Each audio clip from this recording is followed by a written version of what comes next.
Faria aqui um pequeno comentário, regressando talvez a velhos critérios da República Romana, em que os senadores discutiam se o poder tinha que ser exercido por homens que tinham autoritas e como é que se reconhecia autoritas para que eles pudessem exercer o poder. Este comentário que eu aqui faço é o convite que eu quero dirigir ao Conselheiro Lopes do Rego para rocar da posição em que ele se encontra. Vamos alocar, porque acho que todos nós na Comissão reconhecíamos no Conselheiro Lopes do Rego a investidura na autoritas de que sempre que existia uma questão controversa ou delicada, ele já tinha pensado nela, ele já tinha uma solução racional, ponderada e matutada e tinha sempre aquilo a que todos nós reconhecemos, que é faz o silêncio para o ouvir. Eu vou-lhe pedir para que ele me substitua. A CSA, o convite honroso que me dirigiu para encerrar de algum modo este trabalho, fazendo um balanço, enfim, das múltiplas questões suscitadas ao longo deste dia de trabalhos. Portanto, de algum modo, um ônus e uma responsabilidade, este balanço final, do qual eu tentarei incumbir-me o melhor que puder. É curioso notar que os nossos trabalhos da reforma do processo civil em comissão começaram praticamente há 4 anos. Portanto, não deverá andar longe deste momento aquele em que 4 anos atrás, numa comissão alargada, se iniciaram os trabalhos que, enfim, depois de múltiplas vicissitudes, culminaram neste intitulado Novo Código de Processo Civil. Vendo as coisas retrospectivamente, eu devo dizer que tenho pena que não tenham sido dadas inteiramente à Comissão as condições para ter feito aquilo que seria um verdadeiro Código Novo de raiz.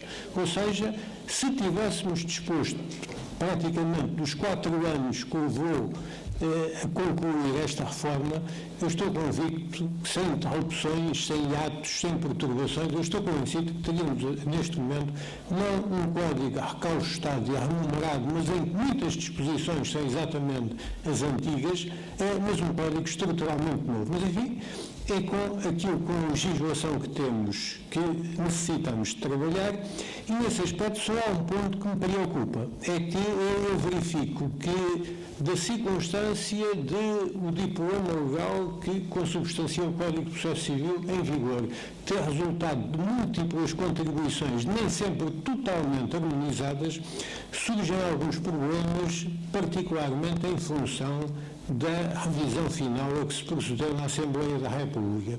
E tivemos aqui, de manhã, exatamente mostrar de onde poderão estar esses problemas na fase dos articulados. Considero francamente discutível que se deva ter ido para a ideia de que não há réplica, a não ser que haja reconvenção. Essa limitação, por um lado, estranhamente vem a rigidificar o processo que se quer flexibilizar, porque até agora sempre se tinha admitido que a possibilidade de alteração do pedido ou da causa de pedido na réplica era, em muitos casos, perfeitamente racional e justificada. O professor Hebe de Freitas trouxe-nos, aliás, aqui alguns exemplos práticos que mostram as dificuldades em lidar com esta aparente rigidificação do processo e, portanto, é de algum modo negativo que algo que funcionava razoavelmente bem, sem dúvidas e com relativa, digamos, eficácia, a fase dos articulados, possa começar agora a trazer alguma perturbação. Por outro lado, não houve o cuidado que é essencial na revisão dos códigos de fazer uma harmonização final de todas as disposições e surgem algumas fissuras que podem ser preocupantes. 2 exemplos muito simples. Esta redução dos articulados não foi inserida totalmente no código. Já de manhã vimos um caso em que provavelmente é assim, ao prever-se determinados ônus a propósito de um terceiro articulado que em princípio não existe. Por exemplo, há um regime que me parece perfeitamente aberrante, que é ter-se deixado, no que toca à resposta à incompetência relativa, à exceção de incompetência relativa, um terceiro articulado escrito. pergunta-se, mas o que é que tem de especial em competência relativa que permita uma resposta em articulado próprio quando, enfim, suscitadas exceções perentórias de grande complexidade não pode haver resposta? Bom, a resposta provavelmente é esta, porque quem acabou o código não teve o cuidado de harmonizar todas as disposições. Portanto, é um problema que teremos de ultrapassar. Em alguns casos, a gestão processual permitirá razoavelmente chegar lá, noutros casos tenho algumas dúvidas, por exemplo, quanto à eliminação da alteração do pedido e da causa de pedido na réplica, na medida em que isto contende com a definição do objeto do processo e, portanto, eu tenho algumas dúvidas, não é muito evidente que através do princípio geral da gestão processual se possa ultrapassar esta rigidificação do processo. Os problemas maiores do nosso processo civil, desde o início se notava, desde o início dos trabalhos se notava que eram diferentes no processo executivo, nos recursos e no processo declarativo comum. A situação era particularmente dramática no passado em matéria de ação executiva, na medida em que as ineficiências e alguns erros de execução da reforma iniciada em 2003 tinham conduzido a uma situação verdadeiramente catastrófica a nível de pendências. Tentou-se, na primeira fase dos trabalhos da Comissão, ou seja, nos princípios de 2010, de algum modo ultrapassar, dentro do possível, essas deficiências no que toca, nomeadamente, à estruturação normativa da tramitação do processo executivo e da articulação do agente de execução com, enfim, o juiz e o próprio tribunal. E, no essencial, o produto desse trabalho está consagrado no texto que entrou em vigor com duas alterações relevantes, determinadas por razões políticas. A limitação dos títulos executivos com exclusão dos documentos particulares e, digamos, na execução de sentença, a inclusão da própria instância executiva na instância declaratória. Mas, para além disto, era evidente que a situação calamitosa na ação executiva não se podia resolver só no plano normativo organizacional. Era necessário, por assim dizer, uma limpeza de todo o passivo acumulado ao longo de anos, traduzido na eliminação de processos que só artificialmente estavam pendentes porque não tinham qualquer função útil a desempenhar. E essa tarefa, de algum modo, foi tentada a realizar por um diploma avulso, cujas soluções mais ou menos estão, hoje em dia, inseridas no código, isso que se traduzia nesta ideia base. Ao fim de algum período temporal sem obtenção de resultados úteis em matéria de ação executiva, o processo tem que se extinguir, ou pelo menos tem que ser arquivado condicionalmente, ou seja, não podemos admitir que estejam pendentes durante meses, anos ou décadas, ações executivas em que o executado aparentemente não tem bens e em que o agente executivo está à espera que saia o euro milhões ao executado para então impulsionar o processo. Curiosamente, o balanço e não houve a oportunidade de tratar aqui, digamos, neste dia da ação executiva, a sensação que me fica neste momento é um pouco contraditória, porque eu tenho a sensação que no momento em que se conseguiu operacionalizar de alguma maneira a ação executiva, a situação económica do país acaba por, em termos incontornáveis, condenar muitas execuções ao fracasso. Não direi que, como é óbvio, muitas execuções pendentes, mas não são insolvências adiadas e, portanto, se o executado está em situação de insolvabilidade total e não tem expectativas de mudar de fortuna, não há regime normativo nem organizacional da ação executiva que possa responder às necessidades da economia e do execuante. A situação oposta à da ação executiva é a dos recursos, que efetivamente, se há área em que, de um modo geral, esteja garantida alguma celeridade em matéria de recursos, quer na relação, quer no Supremo.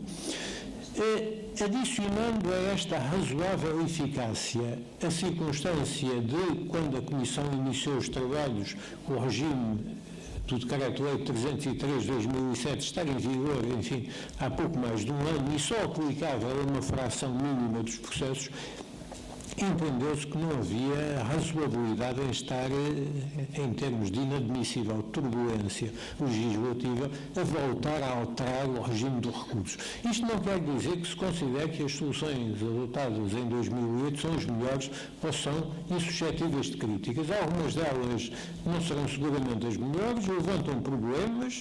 Há pouco vimos aqui relatado exatamente as dificuldades em saber exatamente o que é a dupla conforme, mas de qualquer maneira não fazia sentido, digamos, antes do regime ser testado na prática e sedimentar, vendo-se com clareza o que era bom e o que era mau, estar logo à partida a voltar a alterá-lo.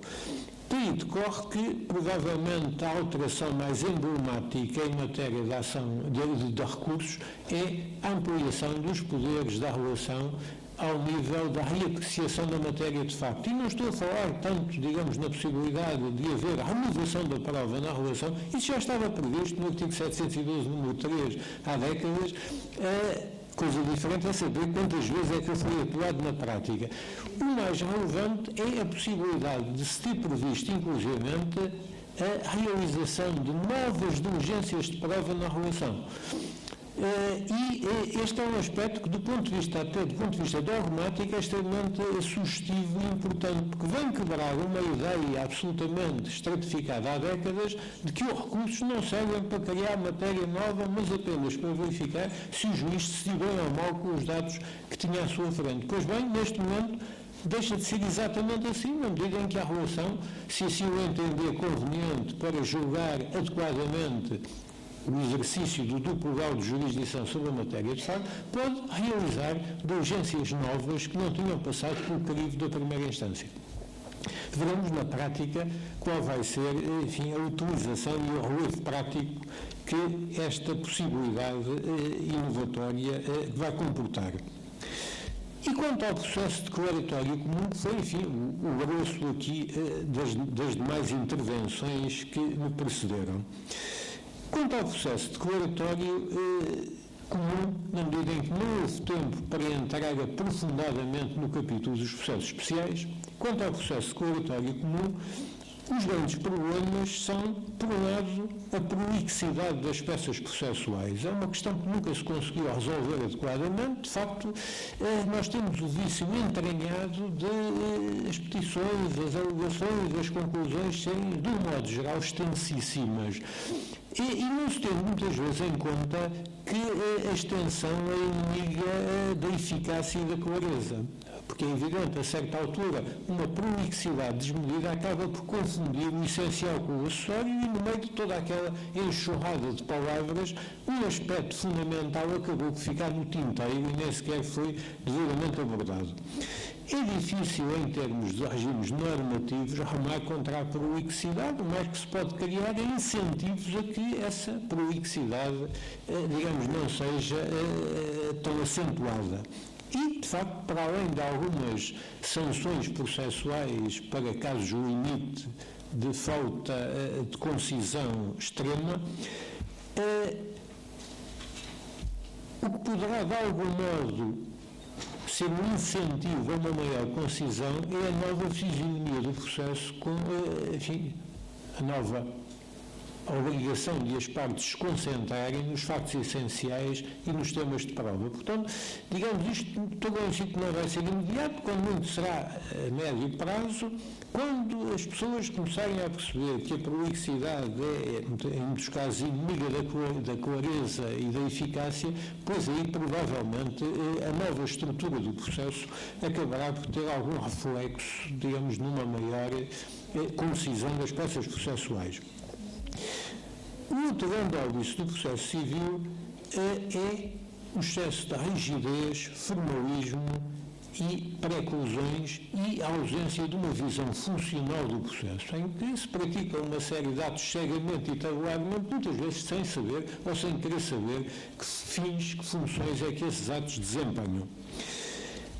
Também aqui, digamos, as soluções acolhidas na reforma, e eu chamava a atenção para um aspecto que não percebi que tivesse sido aqui tratado e que é extremamente importante, que é o que resulta, nomeadamente, dos artigos 193, 146, número 2 e 3º do diploma preambular, em que se vem com muita clareza eliminar efeitos pré-exclusivos ou combinatórios desmedidos. Portanto, há aqui, enfim, uma tentativa de armar contra essas pré-exclusões desproporcionadas. Embora, curiosamente também, a eliminação total das possibilidades de mutação do objeto do processo a não ser por acordo acabe por vir estranhamente colidir com esta opção anterior. E onde realmente estes vícios, prolixidade, a rigidez, formalismo desmedido, eram mais patentes, era exatamente na organização e seleção da matéria de facto. Portanto, todos estes vícios estavam lá patentes na velha figura do questionário, cuja força era tal que acabou por absorver a base instrutória. Porque, de facto, o que aconteceu foi que o velho questionário acabou por assimilar e absorver o que seria a base instrutória de 95, que provavelmente era para ser uma coisa muito mais próxima dos temas da prova atuais do que do velho questionário. Pois o que nós tínhamos era, de facto, não tínhamos sequer uma enunciação de factos. O que nós tínhamos era uma enunciação de todas as afirmações de facto otimisticamente realizadas pela parte ao longo dos articulados e que, pelo menos inicialmente, visava ser absolutamente limitativa das produções de prova em julgamento. Pois é isso que, de algum modo, como foi aqui amplamente referido pelos meus antecessores nesta mesa, é isso que se quer evitar exatamente com os temas da prova. Pois, saber exatamente como é que vão ser os temas da prova, qual é a densidade de cada tema de prova, bom, isso é uma coisa que também só gradualmente se irá notar e, portanto, provavelmente nos primeiros tempos não se notam muitas diferenças. Eu suponho que as diferenças começarão a notar-se quando os próprios operadores judiciários se perceberem dos inconvenientes do velho sistema do questionário e das potencialidades em termos de eficácia, justiça material e seguridade que podem efetivamente resultar de um sistema mais conciso e flexível. Quais são as expectativas à volta dos resultados da reforma? Bom, é difícil fazer futurologia, ninguém pode saber se vamos ter aqui mais uma reforma falhada ou não, se ela vai ter eficácia, se vai ter eficácia nos casos e não vai ter noutros.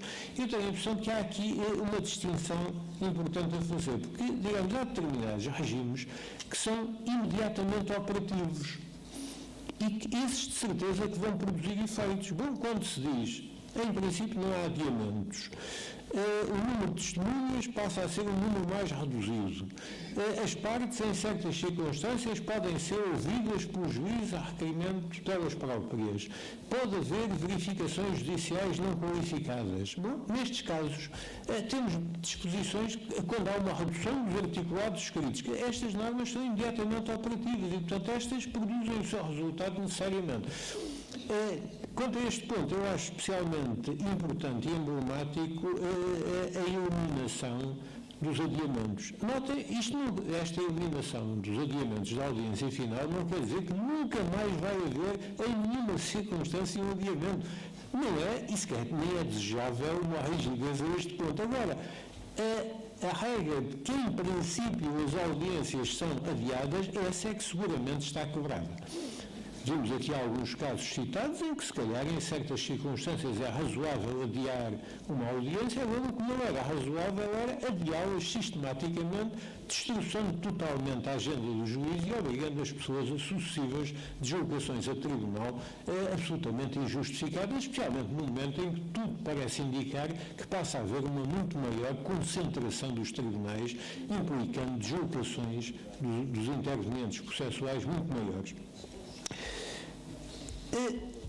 No ponto oposto destas disposições e destas normas injuntivas, por assim dizer, imediatamente operativas, temos aquilo que poderíamos chamar normas de algum modo programáticas, que são aquelas que traduzem intenções legislativas claras, mas que não é fácil saber se vão resultar na prática ou não. E daria dois exemplos: o princípio da gestão processual e a organização dos temas da prova.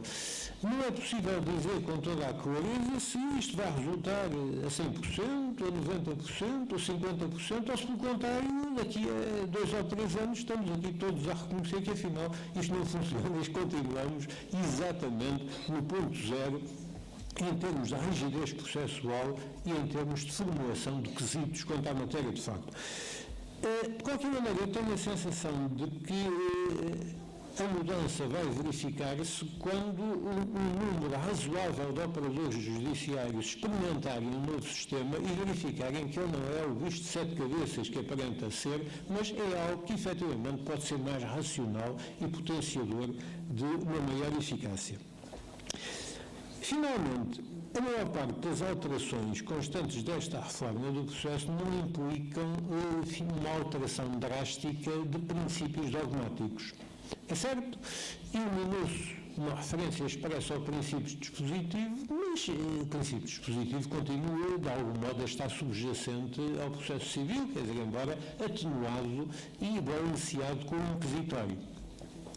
Portanto, não há, como disse aqui o professor Hélio de Freitas, propriamente novos meios de prova. Aquilo que aparentemente seriam novos meios de prova, as declarações ou testemunho da parte e as verificações não judiciais qualificadas, provavelmente não implicam a alteração do Código Civil, do elenco de meios de prova do Código Civil. Portanto, nós estamos aqui, de um modo geral, perante grandes alterações dogmáticas, porque saber qual é o número de testemunhas, qual é o número de articulados, enfim, que tipo de meios probatórios com referência ao direito probatório material devem ser previstos, isto não tem, digamos, grande densidade dogmática, nem implica, enfim, uma reformulação dos princípios estruturais dogmáticos do Código de Processo Civil.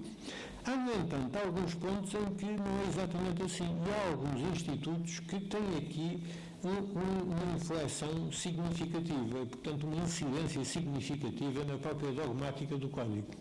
Permitia-me salientar, em primeiro lugar, a figura da inversão do contencioso. Realmente aqui temos uma mudança radical, quer dizer, portanto, não é só uma questão da tramitação não ser igual ou de haver uma simplificação, não, aqui há uma filosofia totalmente diferente quanto aos procedimentos cautelares, aquela ideia de que o procedimento cautelar era algo de instrumental, de provisório, que implicava uma ação subsequente, essa ideia está quebrada. E, portanto, é natural que seja aqui que as dúvidas são maiores. As dúvidas dos operadores judiciários, até porque em muitos casos este novo regime está moldado com base em cláusulas gerais e conceitos indeterminados, naturalmente durante algum tempo irão ter alguma dificuldade na sua exata concretização.